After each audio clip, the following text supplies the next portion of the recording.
السلام علیکم ورحمۃ اللہ وبرکاتہ۔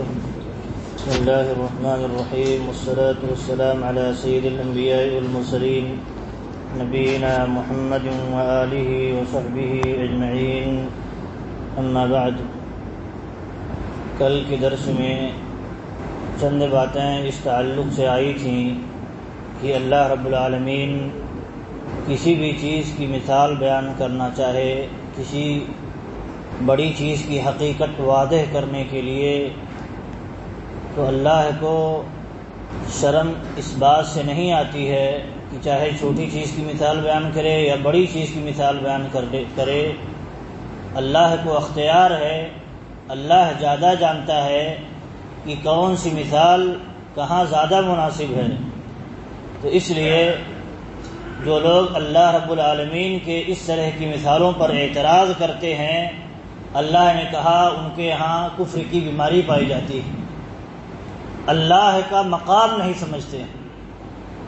اللہ پر ہم جیسے لوگ، عام انسان اعتراض کرے، اللہ کے کو رہنمائی کرے، ایسی مثالیں نہیں بلکہ ایسی مثالیں دینی چاہیے، یہ کتنی بڑی جہالت کی بات ہے اور حماقت ہے۔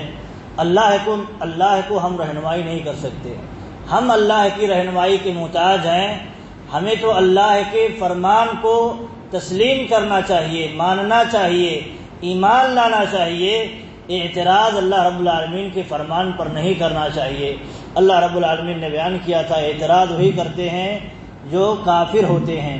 جو مومن ہوتے ہیں وہ اللہ کی مثالیں جو اللہ نے دی ہیں، جو باتیں بیان کی ہیں، اس پر ایمان لاتے ہیں۔ آگے اللہ رب العالمین نے کہا ان مثالوں کو بیان کرنے کا اصل مقصد یہ ہے کہ اس کے ذریعہ ایک گروہ کو گمراہ کر دیتا ہے اور ایک گروہ کو ہدایت سے نواز دیتا ہے۔ اور اللہ نے آگے بیان کیا کہ گمراہ انہی کو کرتا ہے جو فاسق ہوتے ہیں، کافر ہوتے ہیں۔ یہاں کچھ مسائل کا جان لینا ضروری ہے جو اس آیت سے معلوم ہوتے ہیں۔ اللہ رب العالمین نے کہا کہ ان اللہ لا یستحی، اللہ رب العالمین کو شرم نہیں آتی اس بات سے کہ جو چاہے مثال بیان کرے۔ تو اہل علم اس آیت کی تفسیر میں ایک حدیث ذکر کرتے ہیں کہ اللہ رب العالمین نے یہاں جو کہا ہے شرم نہیں آتی، یعنی یہاں شرم نہیں آتی، کہیں اللہ کو شرم آتی ہوگی۔ وہ حدیث سے معلوم ہوتا ہے، اللہ کے نبی صلی اللہ علیہ وسلم نے بیان فرمایا کہ تمہارا رب شرم والا ہے اور کریم ہے۔ آگے فرمایا کہ جب ایک بندہ اپنا دونوں ہاتھ اللہ کے سامنے اٹھاتا ہے، کوئی چیز طلب کرتا ہے ہاتھ اٹھا کر کے، اللہ رب العالمین کو حیا آتی ہے، شرم آتی ہے کہ ایسے بندے کا ہاتھ خالی لوٹا دے۔ تو یہاں ایک مسئلہ یہ معلوم ہوا کہ اللہ کو شرم آتی ہے، اللہ حیا والا ہے۔ لیکن ایک بات یہ جاننا ضروری ہے کہ اللہ کو حیا آتی ہے تو حیا کا طریقہ کیا ہے؟ جیسے ہم اور آپ کو حیا آتی ہے ویسے ہی حیا آتی ہے؟ نہیں، اللہ رب العالمین کو جو حیا آتی ہے وہ اللہ کی شان کے مطابق جو ہے، اللہ کی ذات کے لیے جو مناسب ہے ویسی حیا آتی ہے۔ ہم اور آپ کو جو حیا آتی ہے، ہم مخلوق ہیں، ہمارا کوئی معیار نہیں ہے اللہ کے مقابلے میں، تو ہم اللہ کے حیا کو اپنی طرح نہ فٹ کریں، نہ سمجھیں۔ اسی لیے اللہ رب العالمین نے کہا کہ اللہ جیسی یا اللہ کی چیز، اللہ کی جو صفات ہیں وہ جیسی کوئی چیز نہیں ہے، تو اس کی مثال نہیں بیان کی جا سکتی ہے، کیفیت نہیں بیان کی جا سکتی ہے۔ ہاں یہ کہا جا سکتا ہے اللہ کو شرم آتی ہے، لیکن ویسی شرم آتی ہے جیسا اللہ کے لائق ہے، جیسا اللہ کو زیب دیتا ہے ویسا اللہ کو حیا اور شرم آتی ہے۔ اور یہاں آگے اللہ رب العالمین نے جو یہ بیان کیا ہے کہ ان مثالوں پر ایمان والے کہتے ہیں کہ اللہ کی طرف سے ہے اور حق ہے۔ یہ عقیدہ یہاں معلوم ہوتا ہے کہ قرآن کریم اور نبی صلی اللہ علیہ وسلم کی جتنی بھی باتیں ہیں، ایک مسلمان کو یا جو ہدایت چاہتا ہے سب سے پہلے کیا کام کرے، اس پر ایمان لے آئے اور اس کو سچا مانے، حق مانے۔ ایمان والے کا یہی کام سب سے پہلے ہے، سمجھے نہ سمجھے، دماغ میں آئے نہ آئے، معمولی دماغ ہمارا ہے، بہت تھوڑا دماغ اللہ رب العالمین نے دیا ہے، اللہ کے مقابلے میں ہمارا کیا دماغ؟ نہیں سمجھ میں آئے تب بھی ایمان لائے، سمجھ میں آئے تب بھی ایمان لائے، ایک مومن کا تقاضا ہے۔ اور کافر کیا کرتا ہے؟ سمجھ میں آئے نہ آئے تب بھی انکار کرتا ہے، تب بھی مذاق اڑاتا ہے، اعتراض کرتا ہے، لیکن مومن کیا کرتا ہے؟ آمنا و صدقنا کہتے ہوئے اس کو ایکسیپٹ کرتا ہے، مان لیتا ہے۔ اور ایک بات یہ معلوم ہوئی کہ اللہ رب العالمین نے دیکھے کہا کہ ان مثالوں کے ذریعہ ہم ایک گروہ کو گمراہ کرتے ہیں اور ایک گروہ کو ہدایت دیتے ہیں۔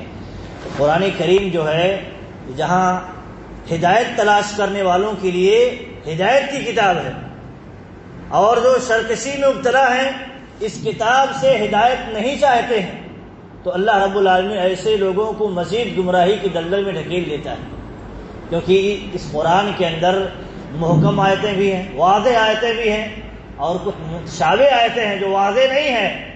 اس آیت کا دو مفہوم ہوتا ہے، اس آیت کا کئی مفہوم ہوتا ہے۔ اگر ہم صحیح سے نہ سمجھیں، برابر اللہ رب العالمین کے اس فرمان کو نہ سمجھیں تو گمراہی میں پڑ جائیں گے۔ تو اللہ تعالیٰ نے دونوں طرح کی آیتیں قرآن کریم کے اندر رکھی ہیں، واضح بھی آیتیں ہیں جس کو پکڑ کر کے انسان ہدایت کی راہ پر قائم رہ سکتا ہے، اور کچھ آیتیں متشابہ بھی ہیں، غیر واضح ہیں، کلیئر نہیں ہے بالکل، تو ان کے بارے میں اگر انسان بہت ڈیپ میں جائے گا بغیر رہنمائی کے، بغیر اصول کے، بغیر علماء کی رہنمائی کے، تو گمراہی میں پڑ جائے گا۔ تو اللہ رب العالمین نے اس کتاب کو دونوں لوگوں کے لیے، دونوں طرح کے لوگوں کے لیے اس میں اللہ رب العالمین نے سامان پیدا کر دیا ہے۔ جو ہدایت چاہتا ہے اس کو ہدایت مل جائے گی، ہدایت کے لیے اگر پڑھے گا، ہدایت تلاش کرنے کے لیے پڑھے گا تو یقیناً اسے ہدایت مل جائے گی، اور جو ہدایت تلاش کرنے کے لیے نہیں پڑھے گا، سچی نیت سے ہدایت تلاش کرنے کے لیے سے نہیں پڑھے گا، تو ایسا آدمی مزید گمراہی کی دلدل میں دھنستا چلا جائے گا، اعتراض کرے گا بار بار، اسے نہیں سمجھ میں آئے گا اللہ تعالیٰ کیوں بیان کرتا ہے، کیا ضرورت تھی اس طرح کی مثال بیان کرنے کی، اس جیسی چیزوں کو بیان کرنے کی، اعتراض کرنا شروع کر دے گا۔ اور ایک بات یہاں یہ ہے، اللہ رب العالمین نے کہا وَمَا يُضِلُّ بِهِ إِلَّا الْفَاسِقِينَ، اللہ رب العالمین انصاف کرتا ہے، یہ ہمیں ذہن میں رکھنا چاہیے۔ اللہ رب العالمین بلا کسی سبب کے کسی کو گمراہ نہیں کرتا ہے، بلا کسی سبب کے اللہ رب العالمین کسی کو جہنم میں نہیں داخل کرے گا، اور ایسے ہی بلا کسی سبب کے اللہ رب العالمین کسی آدمی کو جنت میں بھی داخل نہیں کرے گا۔ تو جیسے جو تقدیر کے معاملے میں گمراہ لوگ ہیں، تقدیر کے معاملے میں جو گمراہ لوگ ہیں، اللہ نے جو تقدیر میں لکھ دیا ہے خلاص اب وہی ہوگا، تو ہمیں کرنے کی کیا ضرورت ہے؟ تو اللہ رب العالمین نے گویا اس آیت میں رد کیا ہے، اللہ رب العالمین انہی کو گمراہ کرے گا جو گمراہی کے راستے پر چل پڑے ہیں، ہدایت نہیں تلاش کرتے، ہدایت کی طرف نہیں آنا چاہتے، اللہ رب العالمین انہی کو گمراہ کرے گا۔ تقدیر میں کیا لکھا ہے کیا نہیں لکھا ہے ہمیں نہیں معلوم، لیکن اللہ رب العالمین فیصلہ کرے گا تو کس بنیاد پر، جو ہم کرتے ہیں، اور ہم جانتے ہیں جو کرتے ہیں، اور ہمیں پتہ ہے کہ ہم صحیح رائے پر جا رہے ہیں کہ غلط رائے پر جا رہے ہیں۔ اگر ہم جان بوجھ کر کے غلط رائے اختیار کرتے ہیں تو اللہ رب العالمین اسی کے سپرد کر دیتا ہے، نُوَلِّهِ مَا تَوَلَّى وَنُصْلِهِ جَهَنَّمَ وَسَاءَتْ مَصِيرًا، جو جہنمیوں کے راستے پر چلے گا ہم اس کو اسی کے سپرد کر دیں گے، اور پھر اس کا ٹھکانہ جہنم ہو جائے گا۔ اللہ رب العالمین ظلم نہیں کرتا ہے، انصاف سے کام لیتا ہے، انصاف کرتا ہے۔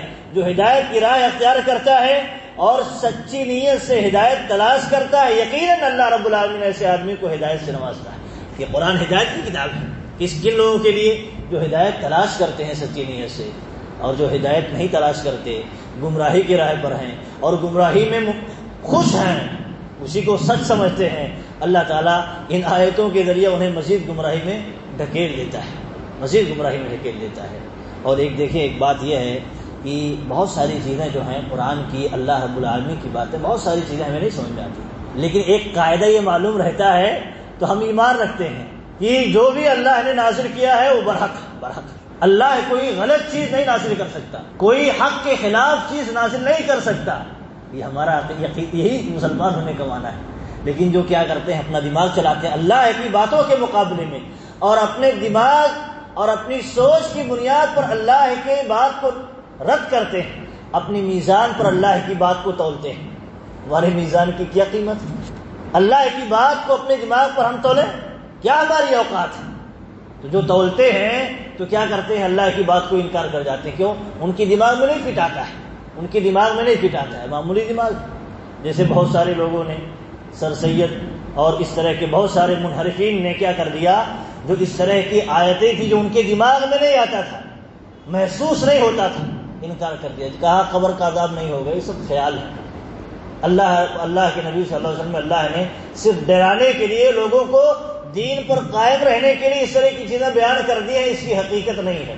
نعوذ باللہ، قرآن میں اور حدیث کے ذخیروں میں صراحت کے ساتھ موجود ہے، قبر کے اندر عذاب ہوگا، مرنے کے بعد عذاب اور نعمت کا سلسلہ شروع ہو جاتا ہے۔ ایسے ہی جنت اور جہنم کی نعمتوں کا انکار کر دیا، کیوں؟ دماغ میں نہیں فٹ آتا ہے۔ ایمان جب کمزور ہو اللہ کی باتوں پر تو ایسے ہی شبہات جنم لیتے ہیں، اور ایمان جب مضبوط ہو جائے تو شبہات نہیں آتے ہیں، یقین ہوتا ہے، اور شبہات کو سائڈ میں رکھتا ہے، علماء سے پوچھ لیتا ہے، رہنمائی لے لیتا ہے۔ ایسے ہی آپ دیکھیں بہت ساری چیزیں نہیں سمجھ میں آتی ہے، اللہ تعالیٰ نے کہہ بھی دیا ہے وَتِلْكَ الْأَمْثَالُ نَضْرِبُهَا لِلنَّاسِ وَمَا يَعْقِلُهَا إِلَّا الْعَالِمُونَ۔ ہم ان مثالوں کو بیان کرتے ہیں لوگوں کے لیے بڑی چیزوں کو واضح کرنے کے لیے مثالوں کی ضرورت ہوتی ہے۔ جو ایمان لاتے ہیں ان کو مثالوں کی ضرورت نہیں ہے، ایمان رکھتے ہیں، لیکن مزید انہیں تسلی کے لیے، مزید ان کے دل کو کھولنے کے لیے، سینے کو کھولنے کے لیے، اطمینان کے لیے اللہ رب العالمین مثال بیان کرتا ہے تاکہ وہ علی وجہ البصیرہ قائم رہیں۔ بڑی چیزوں میں جیسے شرک کی مثال بیان کی، مشرک کی مثال بیان کی، اس کی مثال کیا ہے؟ مکڑی جیسی ہے، مکڑی جیسی ہے، اور مکڑی جالا بنتی ہے، اسی پر سہارا کرتی ہے۔ تو اللہ رب العالمین نے اسی کی بات بیان کیا ہے کہ ہم اس طرح کی مثالیں بیان کرتے ہیں لوگوں کے لیے ہے، لیکن سارے لوگ نہیں سمجھتے ہیں۔ کہا وما يعقلها الا العالمون، اسے سمجھتا کون ہے؟ حقیقت میں مثالوں کو سمجھتا کون ہے؟ ہر کوئی نہیں سمجھتا۔ اللہ تعالیٰ نے کہا وہی سمجھ سکتے ہیں جو علم والے ہیں، جانکاری رکھتے ہیں، معلومات رکھتے ہیں، اللہ کے کلام کے بارے میں گہرا علم رکھتے ہیں، کہتے ہیں وہی سمجھ سکتے ہیں کہ مثال اللہ تعالیٰ نے کیوں بیان کی۔ اب دیکھیں کہ ایک آدمی مشرک کی مثال مکڑی جیسی ہے، ہر کوئی کیا سمجھے؟ اب جب کھول کر کے بیان کیا جائے کہ مکڑی کی مثال اللہ تعالیٰ نے مشرک کی مثال مکڑی کی طرح دی ہے، تو اس لیے کہ مکڑی ایک ایسا جالا بنتی ہے، گھر بناتی ہے جس کی کوئی قیمت نہیں ہوتی ہے، ایک ایسی چیز کا سہارا لیتی ہے، ایک ایسی چیز پر اپنا سب کچھ مطلب اعتماد برقرار رکھتی ہے جس کی کوئی قیمت نہیں ہے۔ جالے کی کیا قیمت ہے؟ ہوا آئے تو اڑ جائے، بارش ہو تو کوئی فائدہ نہ دے اور کوئی نقصان دہ چیز سے روکے نہ، مکڑی کی جالے کی کیا قیمت ہے؟ تو ایسے ہی مشرک جو غیر اللہ کی عبادت کرتے ہیں، بھکتی کرتے ہیں، ان کا سہارا لیتے ہیں، ان کی مثال ایسے ہی ہے۔ تو اللہ نے کہا یہ مثالیں جو بیان کرتے ہیں لوگوں کے لیے ہے، لیکن لوگوں کو سمجھنا کیسے ہے؟ علماء سے سمجھنا ہے، کیونکہ مثالیں علماء ہی سمجھتے ہیں۔ اور آگے یہ فرمایا اللہ رب العالمین نے کہ ان مثالوں کو ہم اس لیے بیان کرتے ہیں لعلہم یتفکرون، تاکہ لوگ غور و فکر کریں، سمجھنے کی کوشش کریں، رہنمائی لے علماء سے سمجھنے کی کوشش کریں۔ بعض صحابہ کرام، بعض سلف صالحین کہا کرتے تھے، بعض سلف صالحین کہا کرتے تھے کہ جب کوئی مثال کی وہ تفسیر نہیں سمجھ پاتے تھے، اس کی مراد نہیں سمجھ پاتے تھے، تو کہتے بڑے غمگین ہوتے تھے، کہتے تھے دیکھو میں عالم نہیں ہوں، کیونکہ اللہ نے کہا ہے یہاں کہ مثالوں کو وہی سمجھ سکتا ہے جو عالم ہو۔